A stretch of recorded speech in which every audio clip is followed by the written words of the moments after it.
May ginagawang bahay dito sa may katabi ng bahay namin. Pakita ko sa inyo paano paggawin ng bahay dito. Yan po ang ano nila, maglalagay sila ng flooring muna. Pagkatapos ng flooring, walang buhos ng mga haligi yan. Walang buhos ng mga haligi yan. Maglalagay kaagad sila ng mga mga dingding na pagkakabitan ng mga plywood, mga ganon. Tapos pag nabuo na yung nila, yung mga kakabitan ng mga dingding, saka sila maglalagay ng ng bubong.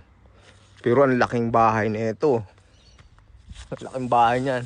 Ang biga niyan, yung nakikita yung biga niyan, ayan, yung bakal na yan, yan lang.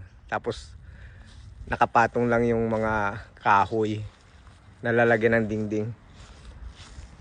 So, laking bahay niyan. Ito yung bahay ng nanay ko. Two story to. Two story house.